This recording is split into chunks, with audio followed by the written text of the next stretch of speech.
Мирнинский ГОК снижает добычу алмазов. Это было объявлено на хозяйственном активе комбината. Связано это с истощением минерально-сырьевой базы месторождений в окрестностях Мирного. В связи с этим обогатительную фабрику номер 3 в 2020 году готовят к простою. Сколько он продлится и с какими еще трудностями сталкивается сегодня Мирнинский ГОК, расскажет Роман Муконин.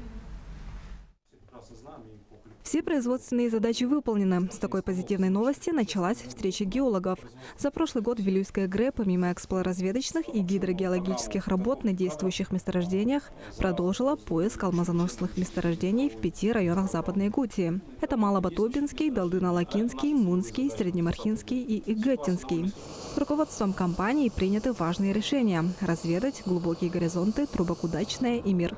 Так что уже сейчас работа идет там, где Алроса только начинала исследование запасов алмазов. Подтвердить или опровергнуть их наличие придется специалистам Вилюйской экспедиции.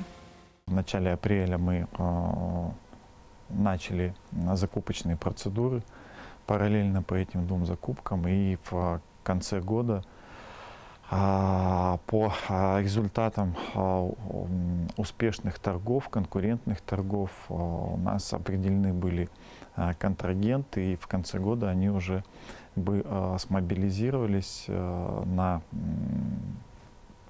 местах работ. Подняли на хозактиве главную для каждого сотрудника тему – размер зарплаты. Сегодня средний заработок геологов в ИГРЭ – 104 тысячи рублей. Эта сумма их не устраивает, потому как за такую же работу коллеги из других комбинатов получают больше.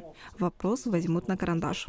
Реализуется та идея, которая была заложена в новой системе оплаты труда о компенсации уровня заработной платы по всей компании между смежными профессиями. Ну, соответственно, процесс этот не быстрый, мы тоже ограничены рамками фонда заработной платы, но так или иначе этот процесс не останавливается. Постепенно, через несколько лет мы думаем, мы считаем, уверены, что выровняем эту ситуацию. На хозяйственном активе Вилюйской ГРЭ отметили и лучших сотрудников. Геннадий Черный – местный ученый. В прошлом году победил в 8-м конкурсе инноваций. Его разработку, что поможет специалистам искать алмазы, высоко оценили члены технико-экономического совета Алроса. Над своей работой новатор работал десятки лет.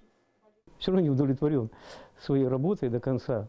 Не хватает и времени, не хватает и сил, не хватает и знаний. Это все приходится по ходу наверстывать. Очень много приходится изучать литературы, очень много, и понимаю, что возможности все объять нет такой возможности, но я вижу все-таки какой-то прогресс. Сокращение персонала Вилюйской экспедиции, занятого на основном производстве, в этом году не планируется.